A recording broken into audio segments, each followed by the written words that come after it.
नमस्कार। तो अब मध्य प्रदेश में पंचायत और निकाय चुनाव ओबीसी आरक्षण के साथ ही होंगे। ये फैसला ओबीसी वर्ग के लिए राहत तो इस मुद्दे पर लंबी अदालती लड़ाई लड़ चुकी शिवराज सरकार के लिए बड़ी जीत है। सुप्रीम कोर्ट ने पहले नगरीय निकाय और पंचायत चुनाव ओबीसी आरक्षण के बिना ही कराने के निर्देश दे दिए थे, लेकिन शिवराज सरकार ने ओबीसी वर्ग को आरक्षण दिलाने सुप्रीम कोर्ट में एप्लीकेशन फॉर मॉडिफिकेशन दाखिल की, जिसके बाद सुप्रीम कोर्ट का यह फैसला आया। पिछड़ा वर्ग कल्याण आयोग की रिपोर्ट के आधार पर सुप्रीम कोर्ट ने पंचायत और निकाय चुनाव में आरक्षण का आदेश दिया है और राज्य चुनाव आयोग से 1 हफ्ते के भीतर चुनाव की अधिसूचना जारी करने को कहा है। फैसले का स्वागत करते हुए सीएम शिवराज ने कहा कि हम ओबीसी आरक्षण के साथ चुनाव के लिए प्रतिबद्ध थे और वही हुआ। बीजेपी जो कहती है वो करती है, ये फिर साबित हो गया। हालांकि इस मुद्दे पर अदालत से फैसला आ जाने के बाद भी फिर छिड़ गई है सियासत। कांग्रेस ने सुप्रीम कोर्ट के फैसले का स्वागत तो किया है, लेकिन शिवराज सरकार पर इस तंज के साथ कि ओबीसी वर्ग को 27% आरक्षण तो अब भी नहीं मिला। पॉलिटिकल माइलेज के लिए कांग्रेस निकाय चुनाव की उम्मीदवारी में 27% ओबीसी आरक्षण देकर माहौल बना रही है, तो बीजेपी सुप्रीम कोर्ट से मिले ओबीसी आरक्षण का पूरा क्रेडिट लेते हुए दिख रही है। पर सवाल ये कि सियासत से अदालत तक इस पूरी लड़ाई में ओबीसी के हक का सवाल कितना हल हो पाया। ओबीसी वर्ग के हिस्से में असल में कहां कितना आरक्षण आया। और हम ओबीसी के आरक्षण के साथ ही पंचायत के चुनाव हो, इसमें कोई कसर नहीं छोड़ेंगे। अगर कोई हमारा साथ देगा तो उसके साथ, कोई अगर साथ नहीं देगा तो उसके बिना, और कोई विरोध करेगा तो उसके बावजूद हमारा ओबीसी के हितों के संरक्षण का और आरक्षण का यह अभियान जारी रहेगा। जिन्होंने षड्यंत्र किया था वो पराजित हुए। अब पूरे आनंद के साथ ओबीसी आरक्षण के साथ चुनाव संपन्न होगा और अब हम लोग चुनाव के मैदान में जा रहे हैं। सीएम शिवराज सिंह चौहान के इन 2 बयानों में ओबीसी आरक्षण को लेकर सिरे से सार तक की पूरी कहानी है। पहला भाषण उस वक्त का है जब ओबीसी आरक्षण को लेकर अदालती लड़ाई शुरू हुई थी। दूसरा तब जब शिवराज सरकार की एप्लीकेशन फॉर मॉडिफिकेशन के बाद सुप्रीम कोर्ट ने एमपी में ओबीसी आरक्षण के साथ ही चुनाव कराए जाने का फैसला दिया। कांग्रेस ने एक पाप किया था, चुनाव तो पहले ही हो रहे थे ओबीसी आरक्षण के साथ, लेकिन कांग्रेस के लोग ही माननीय सर्वोच्च न्यायालय में गए, जिसके कारण यह फैसला हुआ था कि ओबीसी आरक्षण के बिना ही चुनाव हो। हमने हर संभव प्रयास किया, कोई कसर नहीं। जाहिर है ये फैसला पंचायत और निकाय चुनाव की देहरी पर खड़े एमपी में नए सिरे से सियासत का मुद्दा बन गया है। अब तथ्यों के साथ दावे कि ओबीसी का असल हितैषी कौन है। बीजेपी में खास क्रेडिट पिछड़ा वर्ग आयोग को भी दिया गया, जिसकी रिपोर्ट ओबीसी वर्ग के लिए राहत का फैसला देने की एक वजह रही। माननीय मुख्यमंत्री जी से लेकर के हमारा ओबीसी कमीशन और हमारे नेतृत्व ने जो एक ऐतिहासिक कदम उठाया, आज मध्य प्रदेश के अंदर जो चुनाव ओबीसी वर्ग को रिजर्वेशन के साथ होंगे, उनको अवसर मिलेगा। इसलिए मैं ओबीसी समाज वर्ग के अपने उन सभी कार्यकर्ताओं को ये बधाई देता हूँ। मध्य प्रदेश के माननीय मुख्यमंत्री जी को बहुत बधाई देता हूँ। कांग्रेस ने सुप्रीम कोर्ट के फैसले का स्वागत किया है, लेकिन इस सवाल के साथ कि ओबीसी वर्ग को 27% आरक्षण का लाभ तो अब भी नहीं मिला। स्थितियां वैसे ही हो चुकी जैसे पहले थी। मैंने बीजेपी के माध्यम से उनको कोई नई चीज नहीं मिली है। खोई हुई दुनिया उनके पास वापस आ गई है। अब इसको वो अगर अपना विक्ट्री समझते हैं, अपनी जीत समझते हैं, तो ये तो बहुत दुखद बात है। बीजेपी ने पूरी तैयारी करनी थी, जो अपनी पेश करना थे, जो पॉइंट्स पेश करने थे, जो ट्रिपल टेस्ट की रिपोर्ट थी वो सही नहीं थी, वो तो उन्होंने रिजेक्ट कर दी। पिछले जजमेंट में 7 दिन पहले सुप्रीम कोर्ट ने स्पष्ट कहा था कि ये जो ट्रिपल टेस्ट की रिपोर्ट है इसे हम स्वीकार नहीं करते। तो आज अगर 50% तक जाने का मतलब है कि 14% होगा। 14% अच्छा है, 14% होगा, पर यह न्याय नहीं है। तो इसके लिए क्या कांग्रेस भी न्याय के लिए गुहार लगाएगी? हम भी करेंगे, हम भी जाएंगे सुप्रीम कोर्ट, क्योंकि जब तक हमारा पिछड़ा वर्ग मध्य प्रदेश के साथ न्याय नहीं हुए तो कांग्रेस शांत नहीं बैठेगी। असल में सुप्रीम कोर्ट ने कहा है कि कुल आरक्षण 50% से ज्यादा नहीं होना चाहिए। इस हिसाब से देखें तो 16% एससी वर्ग और 20% एसटी वर्ग को पहले से जो आरक्षण दिया जा रहा है, इसके बाद ओबीसी वर्ग को 14% ही आरक्षण मिलेगा। हालांकि अलग अलग वर्ग की आबादी के हिसाब से ये प्रतिशत बदल भी जाएगा। मसलन यदि किसी निकाय में एससी एसटी का आरक्षण मिलाकर 50% से कम है तो उस निकाय में अधिकतम 50% की सीमा तक ओबीसी वर्ग का आरक्षण होगा। असल में निकाय चुनाव में ओबीसी वर्ग का आरक्षण दूर की कौड़ी है, जिसके असर 2023 नहीं 2024 के आम चुनाव तक जाएंगे। Bureau report, news 18, Madhya Pradesh, Chhattisgarh. तो निकाय और पंचायत चुनाव में ओबीसी आरक्षण पर सुप्रीम कोर्ट का आदेश कि आरक्षण के साथ अब चुनाव कराए जाएं। एक हफ्ते के अंदर निर्वाचन आयोग को अधिसूचना भी जारी करनी होगी और ये बहुत महत्वपूर्ण मसला है। लंबी सियासी लड़ाई भी इस पूरे मसले पर चल रही थी।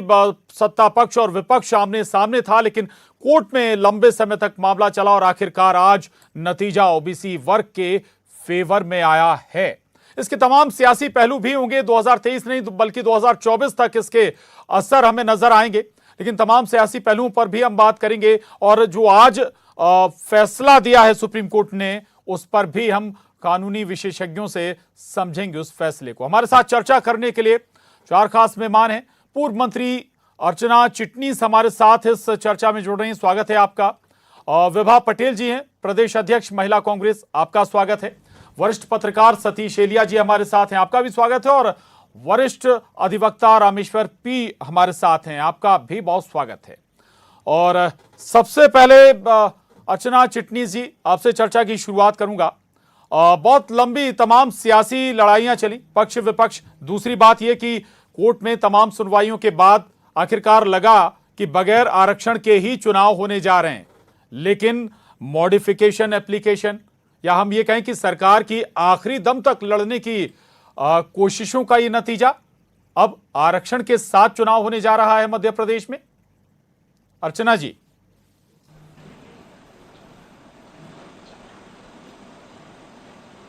आज का दिन इस बात को प्रमाणित करने का दिन है कि अगर किसी भी काम के लिए प्रयास किया जाए मनोयोग से, साइंटिफिक अप्रोच से और मेथोडिकली, तो उस काम के परिणाम मिलते हैं जी। अगर एक ही वाक्य में कहूं तो जो वादा किया उसे निभाया है। और इतना ही नहीं, कांग्रेस ने रोका। समाज में समरसता जो नहीं चाहते हैं, उन्होंने कोई कमी नहीं छोड़ी। 15 महीने की सरकार थी तब चुनाव कराए नहीं, हम कराने लगे तो कोर्ट में चले गए। हम 27% के साथ चुनाव करा रहे थे, उन्हें वो रास नहीं आ रहा था। चुनाव को जब कोर्ट द्वारा रोका गया, ट्रिपल टेस्ट सर्वे माननीय मुख्यमंत्री शिवराज सिंह जी चौहान ने कुछ ही दिनों के अंदर वो करके दिखाया, जो अन्य प्रदेशों में वर्षों में नहीं हो पाया है जी। गौरीशंकर बिसेन जी ने 600 पेज की रिपोर्ट प्रस्तुत करी। कल कोर्ट ने फिर कुछ मांगे अगर प्रमाण, तो रातों रात प्रमाण दिल्ली भिजवाए गए और 10:30 बजे माननीय न्यायालय में प्रस्तुत हुए। ये प्रयासों की सघनता और सत प्रयासों के परिणाम का भारत की राजनीति में एक संकल्पित नेता का हमारे सामने एक जीता जागता उदाहरण आज प्रस्तुत हुआ है। भारतीय जनता पार्टी, जैसा हमारे प्रधानमंत्री जी कहते हैं, सबका साथ, सबका प्रयास, सबका विकास और सबको साथ लेकर आगे बढ़ना चाहती है। और कांग्रेस खिसियाई हुई है। कांग्रेस को समझ नहीं पड़ रहा है, क्योंकि कांग्रेस ने सोच ही नहीं सकती थी कि न्यायालय में इतने तर्कसंगत तरीके से भारतीय जनता पार्टी अपना पक्ष रखेगी और न्याय हासिल कर सकेगी। परिस्थिति कांग्रेस ने यह बनाई थी कि ओबीसी के आरक्षण के बिना चुनाव होंगे, लेकिन चुनाव ओबीसी के आरक्षण के बिना नहीं हो रहे हैं, ओबीसी के आरक्षण के साथ चुनाव हो रहे हैं। और जो आरक्षण को रोकने गए थे वो कह रहे हैं कि हम अब सुप्रीम कोर्ट जाएंगे। अरे जनता की कोर्ट में जाओ भाई, और जनता से अब इसके जो आपके जो भी आपकी कार्यप्रणाली रही है, जो आपकी सोच है, उसका न्याय अब जनता के न्यायालय में होगा। ठीक है, महत्वपूर्ण बात आपने कही है। विभा पटेल जी, विपक्ष की अपनी आपत्तियां हैं, लेकिन वो आपत्तियां हैं क्यों, ये जरूर समझना चाहूंगा। चूंकि विवेक तनखा साहब को भी हमने समय समय पर सुना, वो कह रहे थे कि मॉडिफिकेशन एप्लीकेशन दाखिल की जा रही है, उसका कोई मतलब है नहीं, कोई नतीजा निकलने वाला है नहीं, भरोसा नहीं था आपके लिए।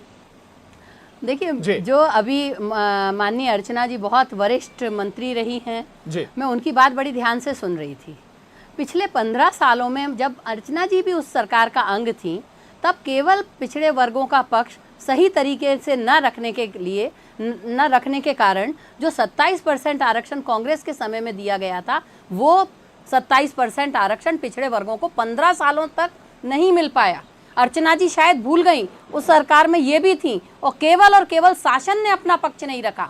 भारतीय जनता पार्टी की सरकार जो 15 सालों तक सत्ता में बैठी रही, उसने पिछड़े वर्गों का पक्ष नहीं रखा और एक्स पार्टी डिसीजन हो गया, पिछड़े वर्गों के अगेंस्ट में डिसीजन हो गया। तो ये भारतीय जनता पार्टी की दरअसल आदत यही है कि खाने के इनके दांत और होते हैं और दिखाने के और।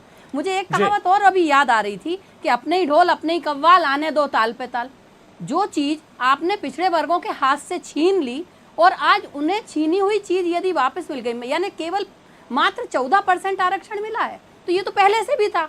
कौन सी नई चीज इन्होंने कर दी? और इनके आज सुबह से मैं सुन रही हूँ, सुबह से सारे प्रवक्तागण बड़े जोर शोर से चिल्ला कर कह रहे हैं कि इतिहास में कभी ऐसा नहीं हुआ, पूरे देश में आरक्षण देने वाला पहला राज्य है। अरे भाई, ये 14% आरक्षण तो उसी दिन नगरीय निकायों में पिछड़े वर्गों को मिल गया था, जब माननीय राजीव जी ने 73वां और 74वां संविधान संशोधन लागू किया था नगरीय निकाय चुनावों के लिए। तब पूरे देश में सबसे पहले मध्य प्रदेश में ये लागू हुआ था और हमें अधिकारिता भी मिली थी। उसी का परिणाम हुआ था कि मैं भी महापौर बन पाई थी। लेकिन 15 साल तक आप लोग क्यों खामोश बैठे रहे? 15 सालों तक 27% जिसकी हम लोग पिछड़े वर्गों के लोग जो लगातार मांग करते रहे हैं, उसके लिए ना तो एक आवाज इनके 3 पिछड़े वर्ग के मुख्यमंत्री बनने के बाद इन लोगों के मुंह से निकली, ना एक भी पिछड़े वर्ग के मंत्री के मुंह से निकली, ना इन्होंने शासन में पक्ष रखा। लेकिन आज वाहवाही लूटने की जब बात आई तो ये अपनी पीठ थपथपा रहे। पहली बात तो ये है। दूसरी बात मैं ये कहना चाहूंगी, कांग्रेस ने कभी चुनावों को नहीं टाला, ना ही हमारा कोई जो भी कोर्ट में लोग गए वो अपनी व्यक्तिगत हैसियत में गए। कांग्रेस कभी ये नहीं चाहती कि किसी भी वर्ग को, चाहे अनुसूचित जाति हो, जनजाति हो या पिछड़ा वर्ग हो, किसी की भी अधिकारिता पर फर्क पड़े। अरे कांग्रेस ने तो, माननीय कमलनाथ जी ने, भले ही सरकार 15 महीने रही हो, लेकिन 27% आरक्षण कानून बनाकर विभा जी, अगर विवेक तनखा जी कोर्ट में जाते हैं तो हम ये ना माने कि कांग्रेस की ओर से वो नहीं गए। कांग्रेस से जुड़े हुए और अगर नेता कोर्ट में जाते हैं तब भी हम ये ना माने कि कांग्रेस की ओर से मसले को उठाया गया। देखिए, जो लोग गए थे वो अपनी व्यक्तिगत कैपेसिटी में और केवल इसलिए गए थे कि पंचायत चुनावों को जल्दी कराया जाना चाहिए, उसमें आरक्षण का कहीं भी कोई उल्लेख नहीं था। आज तो ये 600 पेज की रिपोर्ट का बड़े जोर शोर से उल्लेख कर रहे हैं। अरे भाई, पिछले 15 सालों तक आप लोग क्यों चूड़ियां पहनकर बैठे हुए थे? क्यों घर में घुसे हुए थे? सत्ता में जब आप लोग थे तो क्यों नहीं पिछड़े वर्गों के भयतों की याद आई? हम लोगों ने पिछड़े वर्ग के जितने भी आपकी सरकार आई, आप ये दावा करती है कि 27% आरक्षण पिछड़े आप वर्ग लोगों ने के उनके लिए व्यवस्थित किया था। उस पर भी, उस सवाल को भी मैं लेकर आऊंगा। मैं चर्चा में सतीश एलिया साहब को शामिल करना चाहता हूँ। पिछड़े वर्गों ने अपनी कैपेसिटी में भी केस लड़े हैं, कोई इनका साथी नहीं आया था। जी सतीश एलिया जी, सवाल मेरा आपसे ये कि अब इसकी पॉलिटिकल राजनीतिक पहलू जरूर आपसे समझना चाहूंगा। आज ये ठीक है, जो नतीजा आया है, आपको लगता है कि क्या इसमें माइलेज बीजेपी 2 कदम आगे ले गई, चीजों को एक तरह से परसेप्शन या सामने पेश किया गया कि भाई ये सफलता है बीजेपी की? देखिए, बहुत साफ बात है कि आरक्षण के मुद्दे की वजह से पंचायत राज चुनाव और नगरीय निकाय के चुनाव नहीं हो पा रहे थे और वो लिंगर ऑन, जिसको हम कहते हैं, अटका हुआ था मामला। दोनों पक्ष, कांग्रेस भी और बीजेपी, एक दूसरे के ऊपर श्रेय लेने के होड़ में एक दूसरे के ऊपर आरोप लगा रहे थे। लेकिन इसका खामियाजा इस प्रदेश की जनता को भुगतना पड़ रहा है। पंचायत राज संस्थाएं, उनमें जनप्रतिनिधि नहीं है, स्थानीय निकायों में भी जनप्रतिनिधि नहीं है। और अब आज जब बात कर रहे हैं कि आरक्षण के आधार पर ही चुनाव होंगे, तो विभा जी की बात से मैं सहमत हूँ कि जो 14% आरक्षण पहले से था उसी पर चुनाव हो रहे हैं। सवाल ये है कि सुप्रीम कोर्ट ने जब ये कहा कि आप 55% बता रहे हैं, जो राज्य की सरकार ने जो रिपोर्ट कोर्ट में पेश की, जिसमें कहा कि मध्य प्रदेश की जो आबादी है उसमें ओबीसी 55% है और पहले कांग्रेस भी ये कहती रही है कि 52% है। तो ये उस आबादी के हिसाब से तो आरक्षण नहीं ही है। कोर्ट ने लेकिन ये भी कहा साथ में पहले कि आप अपने जो टिकट वितरण हैं, आप जो उम्मीदवार उतारते हैं उसमें वो प्रतिशत रखिए। तो देखने वाली बात ये होगी, अब जब ये चुनाव होने वाले हैं तो क्या राजनीतिक दल प्रत्याशी घोषित करने में पिछड़ा वर्ग के 55% लोगों को टिकट देगी जी, ये देखने वाली बात होगी। उससे पता लगेगा और जनता भी उसी हिसाब से नतीजे देगी। तब ये साबित होगा कि वाकई श्रेय किसको मिलना है या जनता उस पर कैसे रिएक्ट कर रही है। जी, बहुत महत्वपूर्ण बात आपने कही। मैं अर्चना जी के पास जाऊं उससे पहले रामेश्वर पी जी हमारे साथ लगातार बने हुए हैं। रामेश्वर जी, थोड़ा सा ये भी समझाइएगा, कांग्रेस दावा करती है कि उसने अपनी सरकार के दौरान 27% आरक्षण ओबीसी के लिए निहित कर दिया था। क्या बगैर संविधान संशोधन के ये मुमकिन था? जो 50% का पैरामीटर है या जो एक बैरियर है उसे क्रॉस किया जा सकता है बगैर संविधान संशोधन के? आज के फैसले के निहित भी बताइएगा रामेश्वर जी। बहुत अच्छा आपने प्रश्न पूछा है। जो पिछली सरकार ने 27% आरक्षण किया था वो मध्य प्रदेश लोक सेवा आरक्षण अधिनियम 1994 में संशोधन किया था, जो कि शासकीय सेवाओं में लागू होता है। तो तत्कालीन सरकार जो 8/3/2019 में 14 से बढ़ा के 27% आरक्षण किया गया था, वो शासकीय सेवाओं और प्रवेश परीक्षाओं में 27% आरक्षण किया गया। इसका प्रावधान आर्टिकल 15(4) और 16(4) में मौजूद है। जहां तक पंचायतों के निर्वाचन से संबंधित आरक्षण की बात है, इस संविधान के अनुच्छेद 243 टी और डी में प्रोविजन है। इसमें जो मध्य प्रदेश पंचायत राज अधिनियम 1995 में एनेक्ट हुआ है, इसमें आरक्षण का प्रावधान मौजूद है और संविधान ने संसद को और राज्य की विधानसभा को, मतलब लेजिस्लेचर को एम्पावर्ड किया है कि आरक्षण कितना होगा ये सरकार विधायिका निर्धारित करेगी। चूंकि SC ST को प्रोपोर्शनेट माने आबादी के अनुपात में आरक्षण का प्रावधान संविधान में पहले से मौजूद है और उसी की आबादी के अनुपात में मध्य प्रदेश में 16 और 20% आरक्षण SC ST को दिया जा रहा है 36। और OBC की आबादी जो 2011 के जनगणना के डाटा हैं उसके अनुसार 51% आबादी है और 51% आबादी को 14 से बढ़ा के 27% आरक्षण शासकीय सेवाओं में दिया गया। पंचायतों से संबंधित मामला इसमें इन्वेल्ट नहीं है, ये आरक्षण सेपरेट है।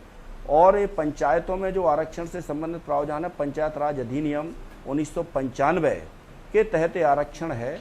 अब ये मामला यहाँ फंसा कि चूंकि 2 साल कोरोना काल के चलते चुनाव नहीं हो पाए और जब सामान्य स्थिति आई तो रोटेशन वाली जो उसमें प्रावधान मौजूद है कि जो भी चुनाव यानी कि बिल्कुल तमाम ऐसी प्रक्रियाओं में फंस गया और नतीजा ये रहा कि पंचायत और निकाय चुनाव ही अटक गए। वक्त की कमी है, माफी चाहूंगा रामेश्वर जी। एक सवाल अर्चना जी से।